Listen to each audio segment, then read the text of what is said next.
You are listening to the Music Ed Mentor podcast, where we teach music educators how to build, manage, and grow thriving school music programs and have long and happy careers. I am so glad that you are joining us for part 2 of this episode, all about tips and tricks for your elementary music classroom. I am your host, as always, Elisa Jansen, or Elisa Jones. I'm still getting used to that, and you're going to have to be patient with me on that. You go so long with one name, and you get the idea. Now, we talked last time with David Rao about how most of us come out of college with our eyes on the ideal job, which for many of us is teaching band, orchestra, or choir in the secondary schools. That's middle school or high school for most of us. Unfortunately, there may not be an open position available for our ideal situation in our ideal place to live, but there might just be an elementary job. In our last episode, part 1 of this 2-part series about teaching elementary music, master music educator David Rao and I spoke at length about how to get started with your first elementary teaching job. And it turned out we had so many tips and tricks to share that work well in the secondary classroom too. So, and we got talking, and anyway, we just had too much to share for one episode. So if you haven't had a chance to listen to that episode yet, I highly recommend you go back and take it in. But first, could you use a brand new Chromebook? Sign up to try Smart Music for free before the end of the school year, and you could win one. You can find all the information and get started at smartmusic.com/enter. That's smartmusic.com/enter. Also, if you're looking for the absolute best opportunity for professional development this summer, look no further than the International Music Education Summit. It is a 3-day live in-service this June, and it's 100% online. That means no booking a hotel room, no calculating gas expenses, or worrying about how you're going to feed yourself. You can attend right from home. There are more than 30 sessions for you to choose from for every music educator, and they'll be taught by trained presenters like Katie Wardrobe from Midnight Music. She'll be calling in all the way from Australia, and she is the hands-down guru on tech in the music classroom. So registration is open now. Head on over to musicedsummit.org/register. And because you're devoted listeners to this podcast, you get an extra 10% off your registration. Just use the code PODCAST to snag your discount. Without further ado, here is part 2 of my chat with David Rao.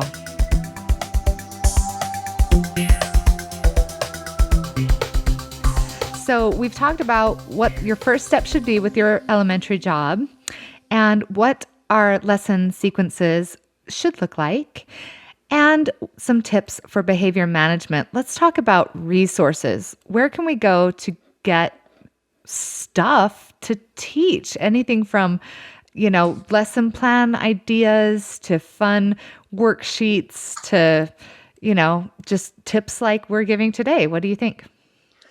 Well, I think you hit on a really great one already when you said, find another music teacher, or retired or working, who you can connect with. I think that is a super huge resource that people don't always talk about, because music teachers don't see each other very often, and we love talking about music and music education.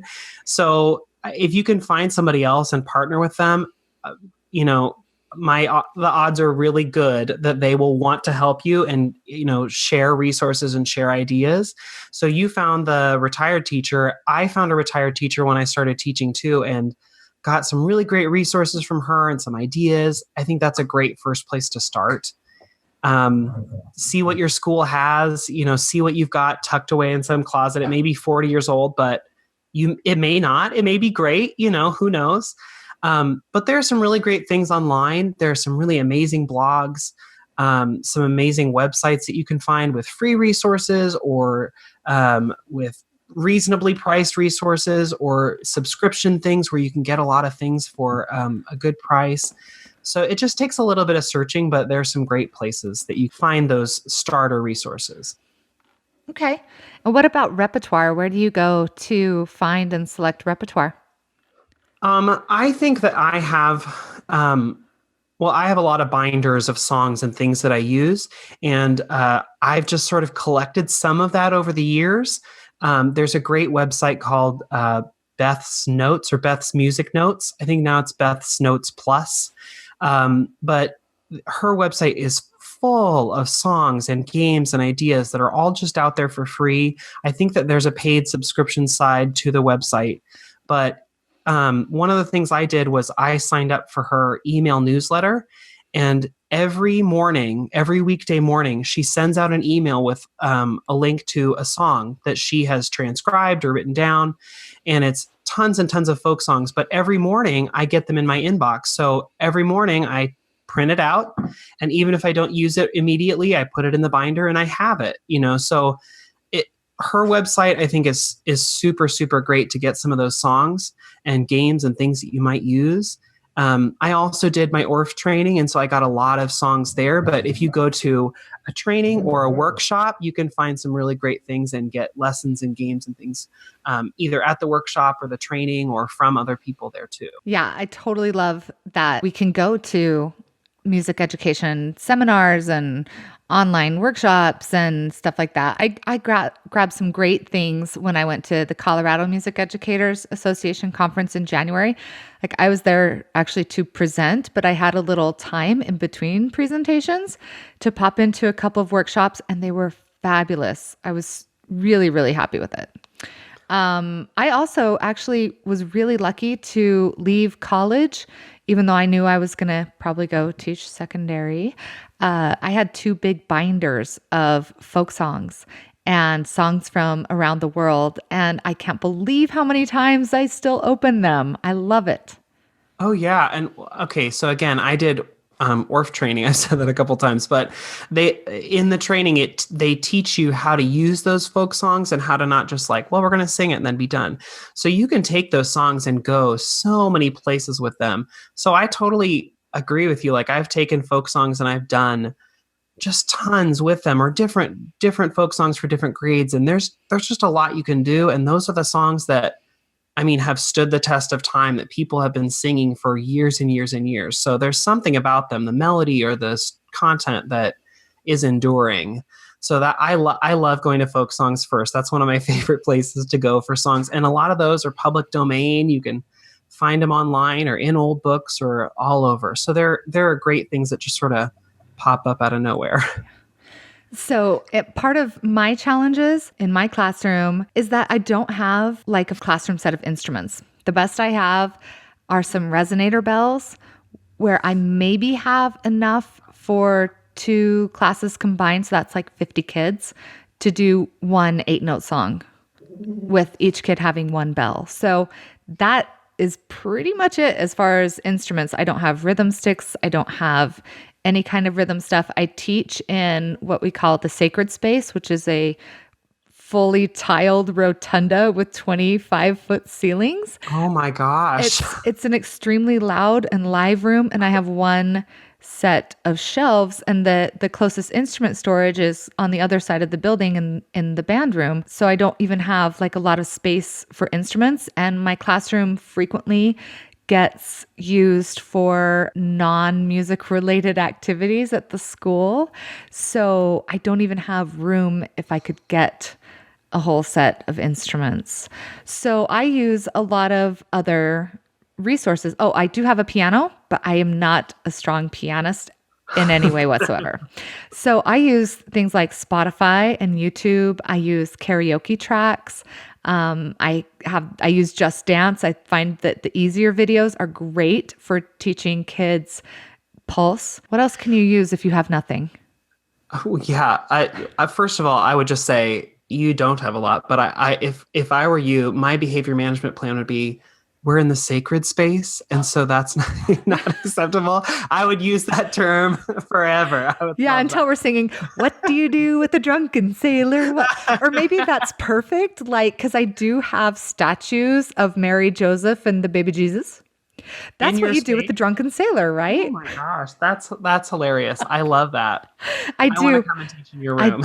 I do. You should come visit sometime. I would totally host you for however long you wanted to stay and let you teach for me. I would say one more. You talked about having a piano but not feeling like a strong pianist. There was a time where I had to travel from room to room and I was trying to figure out what am I going to do, and I thought like I should play guitar because that is very mobile. And yes, a guitar is super mobile, but when you're working with kindergartners, it's big and it can get in the way and can be sort of a hindrance. And in the last 2 or so years, I started playing ukulele um, and playing it like as an accompaniment with kids or singing along with it. And it has been one of the coolest things because the kids love it. It is a really fun size. It never gets in the way. Ukulele is really easy to play, especially if you're playing like in the key that most kids are going to sing in. So like in C or D or whatever, if you're playing in sort of an easier key. I mean, a C, all you have to do to play that on a ukulele is put down one finger. It only has 4 strings. So you're not doing as much with chords. There are only just a few easy chords you need to learn. So if you are really strapped for money or instruments and you don't have any of that, a ukulele, you can get one very, very cheap, like maybe $35 for an okay plastic ukulele. And you can use that all the time for everything. So that's one thing that I have been recommending to all my friends, like, you should get a ukulele because they're really good. But it really is super portable and easy to use with kids. Yeah, that is an awesome tip. I hadn't even considered that. My first year I did do some guitar and guitar accompaniment because I do play guitar. And you're right. It's just so big and you want to be doing so much movement. And also the kids couldn't keep their hands off of it. Oh, yeah. I just want to touch it. I just want to touch it. Or you turn around and you accidentally hit a kid with the neck of the guitar and you're like, oh, I'm so sorry.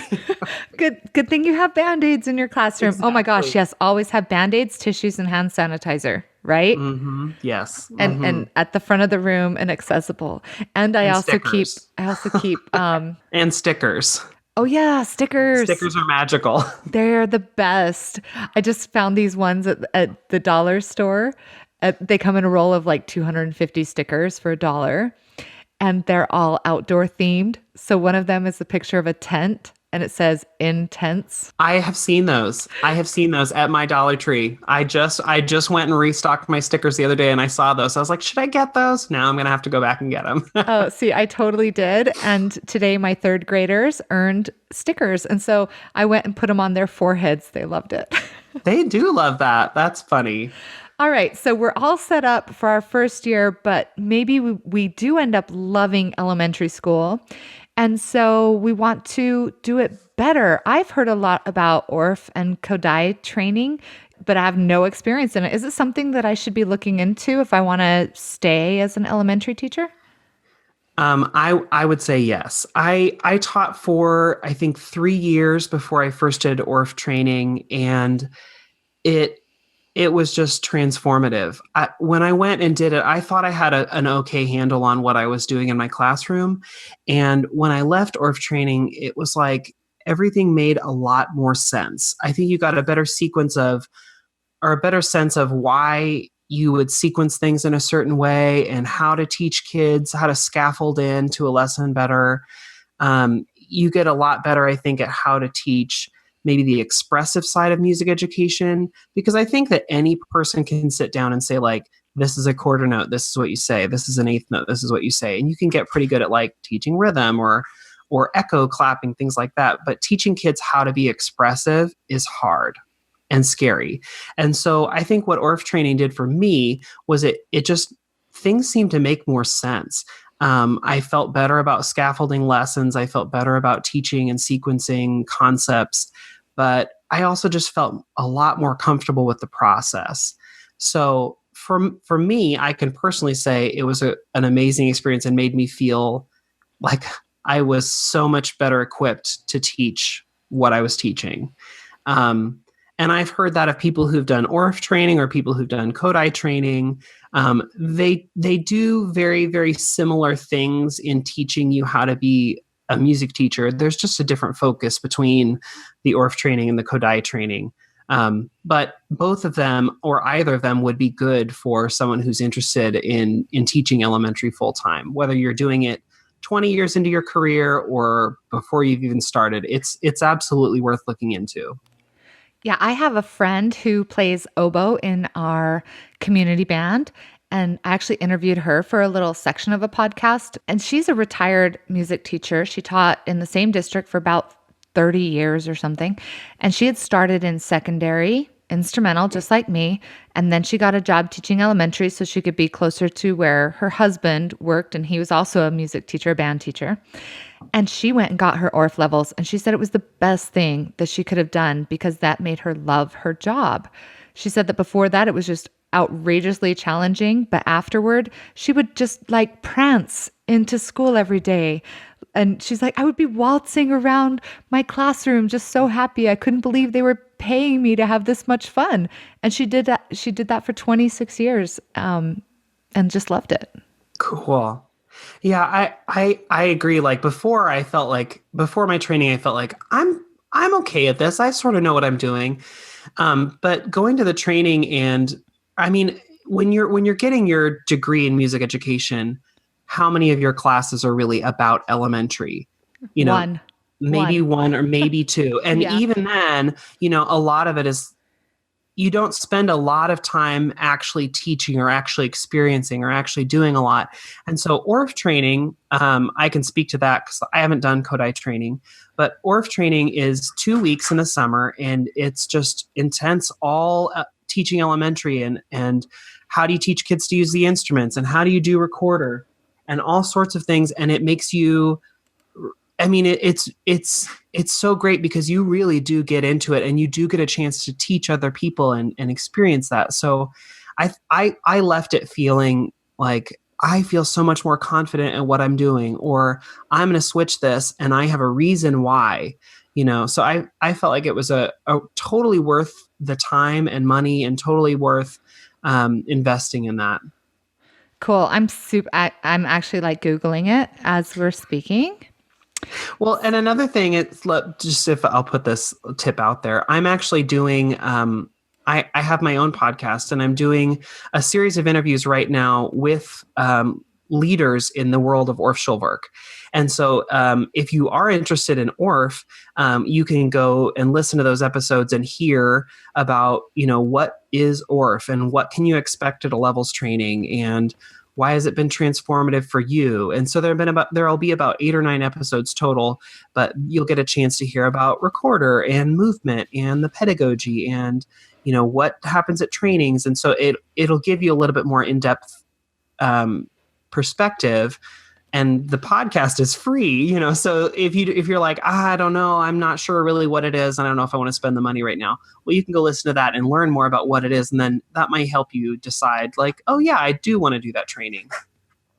Well, I would do it just because I'm such a fan of Carmina Burana and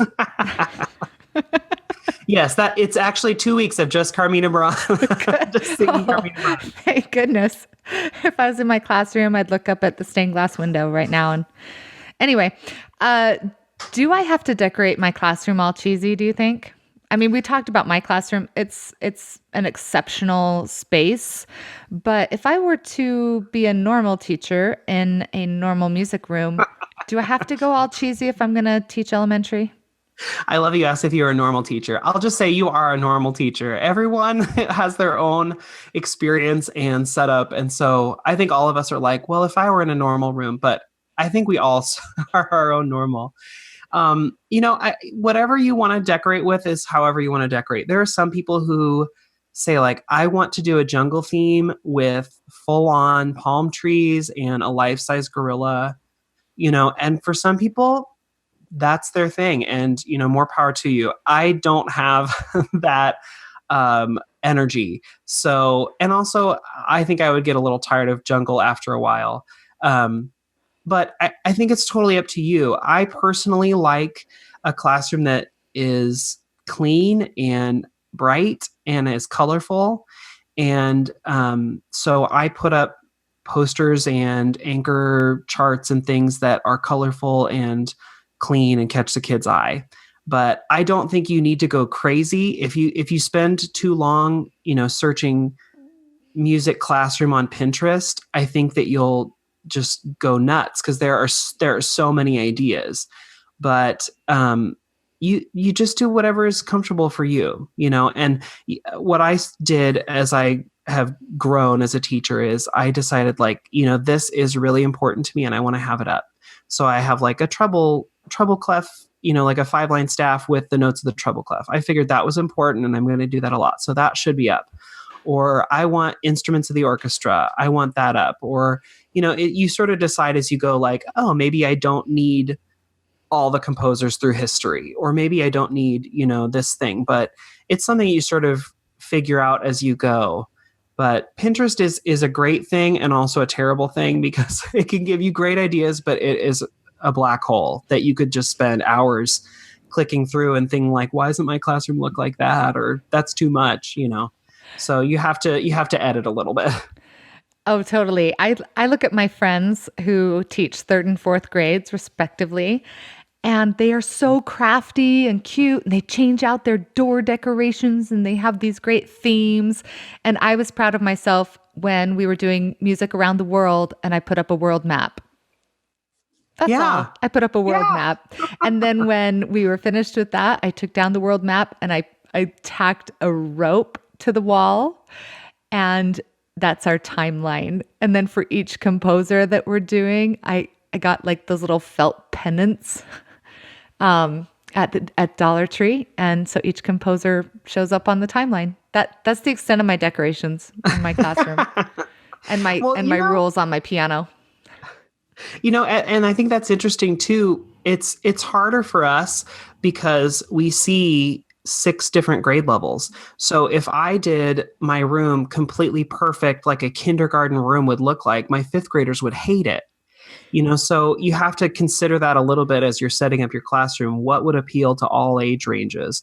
And so that's why I opt for things that are colorful, because all kids like color. If you have just plain blank white walls, most kids don't respond so well to that. But if you put up something or drapes or whatever that makes your room feel less maybe industrial, or for some of those public school elementary rooms are just boxes, so if you can do anything to make it feel a little bit more homey, great.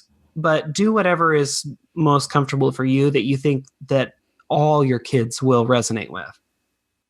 Yeah, that's a fabulous tip. And I would say keep clutter to the minimum.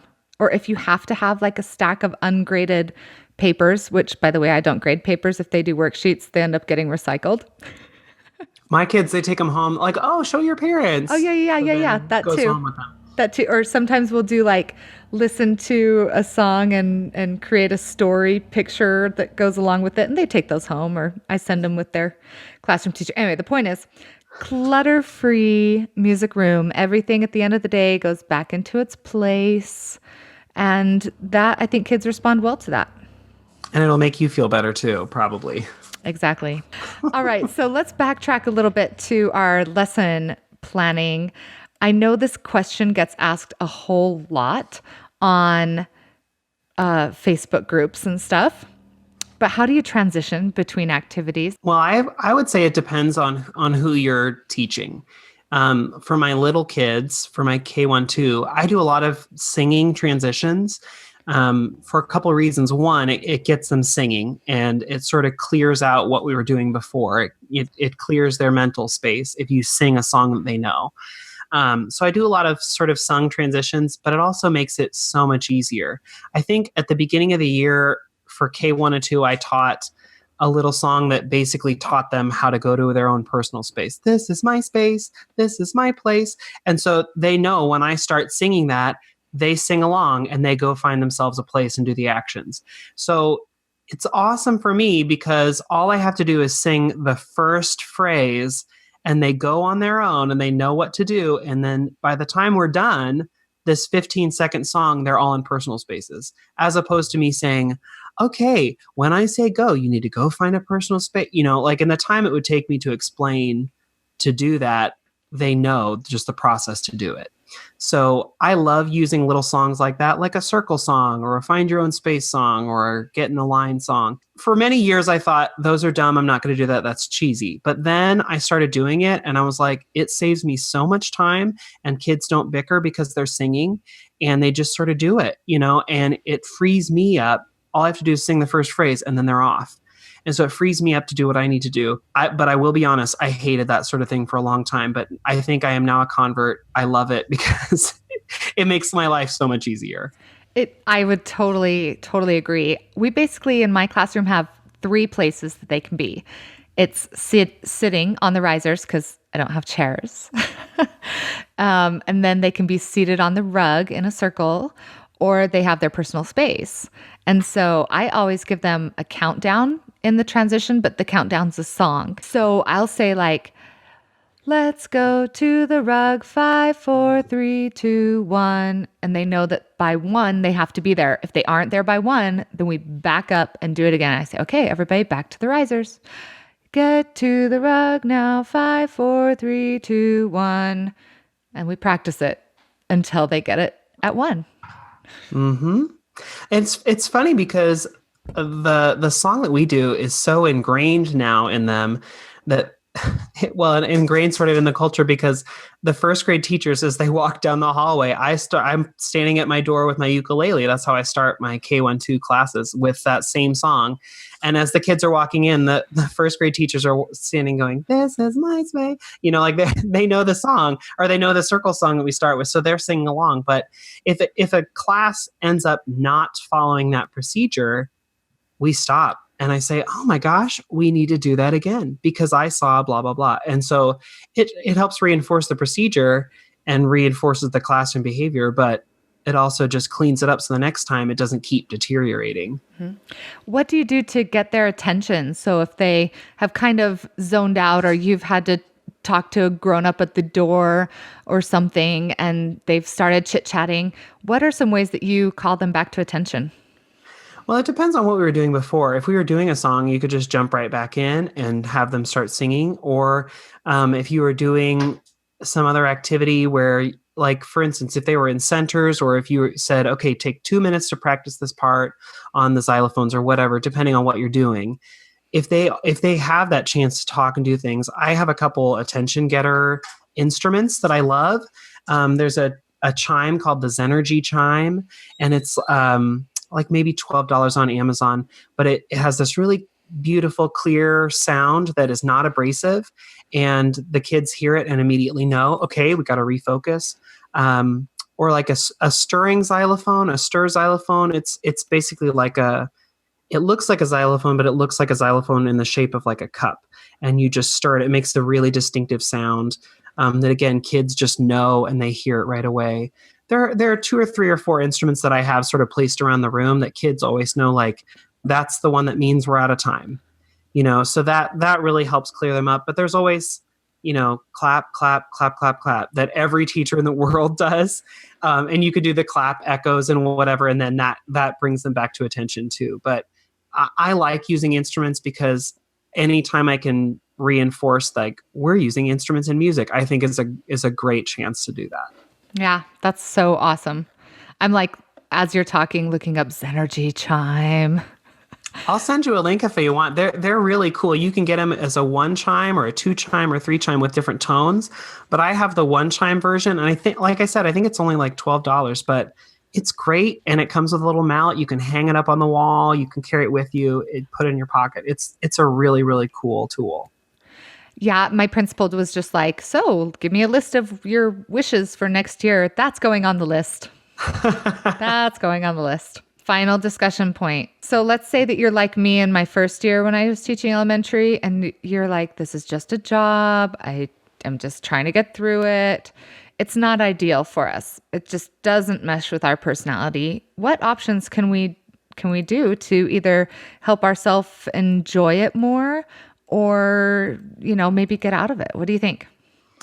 I have mixed feelings because I absolutely love teaching elementary. So I really love that. And I would encourage people to spend time with it. Sometimes you realize, and that you may think in the first 2 weeks, like, this is not my thing. But as you go on, you might get better at it and like it. And so my first thing I'll say is encourage people to just give it a try. But saying that, when I moved to Michigan a few years ago, I took a job at a charter school. It was the only job within an hour of where I lived. And so I felt really fortunate to even get the job. But halfway through the school year, I wanted to quit teaching. Behavior was a really big issue, and my administration wasn't supportive, and I hated going to school. So in situations where you just really are not feeling it, I think you need to think like, I'll make it through the school year and reevaluate, or see what else is open around me, or, make a choice to do something. But in that year, I mean, I always advocate like, finish out the year. But in that year, think about what can you do for yourself. Don't stick around after school if you don't have to stick around after school. I mean, if you're feeling stressed at school, then take a break or go home, or, what are some self-care things you can do? Read or run or whatever to help sort of de-stress a little bit. But if you're in a less than ideal situation, I say make the most of it and really give it a good college try. And then if it's not right, that's okay. You never want to stay in a job that you hate just because, it will make your life miserable.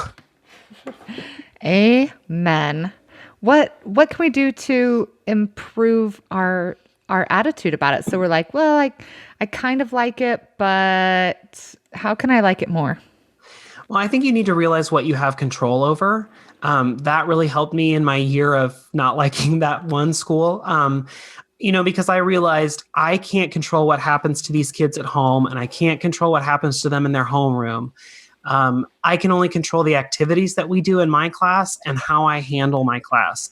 So I really, really worked through a good behavior management system so that I was consistent and the kids knew the expectation, and that helped a lot of the behavior problems.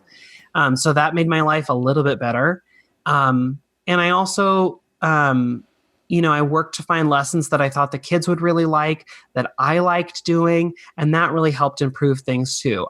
In that situation where it was like, nothing is working, I'm really stressed out.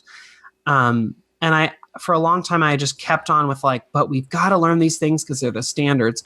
For a while, I was like, you know what? For this rotation, I'm just going to do what I think they're going to like and what I'm going to like. And, standards be damned. I'm just going to, do it because it will help all of our lives. And that was okay, So take control of what you can and then realize what you can't. Yeah, and I don't think you have to be stuck in a situation I feel like I can still thrive without a full set of instruments, but if you feel like you need to have more instruments, you need to have more resources, you need to have Quaver, right? There are ways to get those things by not just going through your administration, but maybe through your PTA or through a local foundation that might give you a grant or something. I think You're right. Make the most out of what you do have. And then if there's something more that you need that you feel will be the game changer for you, go after it. And, you're exactly right. I think that if it's a resource thing, there are a lot of ways to get resources that you need. And I know that you've written and talked a little bit about that on your website. Am I right? Oh yeah. About fundraising, grants and things. So much. I have a workshop right now that is called, it's totally free. It's like an hour-long training. And I give you lots of really great free stuff to help facilitate your implementation of that training. And I did it with Wendy Higdon, who's a longtime middle school band teacher as well. I say as well, but maybe I do still see myself as a band teacher sometimes. Anyway, That's called. That's okay. We'll still keep you as part of the community. Thank you for forgiving me for that. No. Anyway, so it's called Creating and Funding an Instrument and Equipment Repair and Replacement Plan. It's a mouthful to say, but it is totally. I'll add a link in the show notes.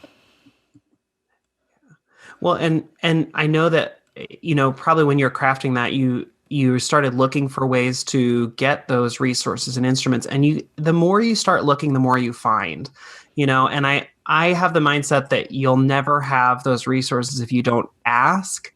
So I started doing donorschoose.org, which is a way for full-time public school teachers to get resources. That was a huge blessing for me.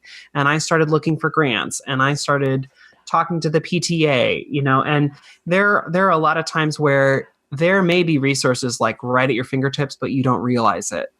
There was a time this year where I asked my principal, I said, I'd really like for our choir to do this, but I'm worried about money. She's like, don't be worried about money. Yesterday, I had a donor give me a check for $1,200 for something that, was going on at the school. She's like, we can find the money, but, you just have to ask for it. I just had to say to her, like, I'm worried about the money. She said, don't worry about it.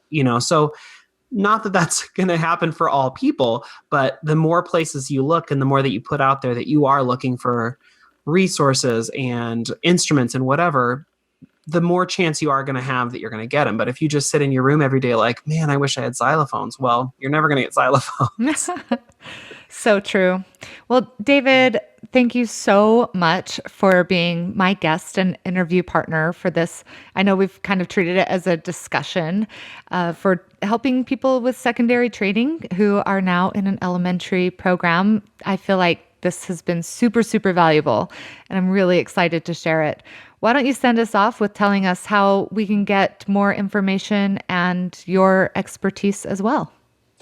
Oh, yeah. Well, thank you so much for having me on. First of all, it has been so much fun. I think we talked about in our conversation, like, music teachers don't always get the chance to talk, and so this is it's so much fun because you do get to bounce ideas off of one another and share things you've found. Yeah. Awesome. And that's actually the reason I started blogging years ago. Is I worked in a district with like 30 elementary schools, but I still felt like an island, like I didn't get to see all those other teachers very often. So I started blogging, and that really opened my eyes. There are a lot of cool blogs out there. If you want to see my writing and my blog is makemomentsmatter.org. And I'm also on Pinterest and Facebook, but I also just in the last year came out with a podcast, and that's Make Moments Matter, a music education podcast. And you can find that in Apple Podcasts and wherever you find your favorite podcasts. Fantastic. And you have a Teachers Pay Teacher store too? Oh, yeah. My Teachers Pay Teacher store, you can search my name, and it's David Rao, R-O-W, or you can just search David Rao. I think it's David Rao at Make Moments Matter is my official name. So you can find me on Teachers Pay Teachers too. Awesome. Well, thank you so much again. Yeah, thank you so much for having me. And that, my friends, concludes our chat with David Rao. But we're going to do something a little different this episode. Normally, I ask you to subscribe and rate our podcast and share it with some friends. And you should totally do all of that stuff too. But right now, I want you to think about one thing you learned this episode or part one that you can implement in your classroom this week. Just one thing you're going to implement in your classroom this week. Then find the episode page, whether you find it at smartmusic.com/blog or my page, professionalmusiceducator.com/podcast, and enter your one thing in the comments on this episode. It's your way to help other music teachers who are in the same boat. I can't wait to hear what will stick with you. Now, don't forget to go to smartmusic.com/enter to get in on the free Chromebook giveaway, and to musicedsummit.com and use the code podcast to get 10% off this year's Music Education Summit. You won't want to miss it. We'll be back again with you in a couple of weeks for more tips you can use in your music education classroom. Until then, keep teaching on.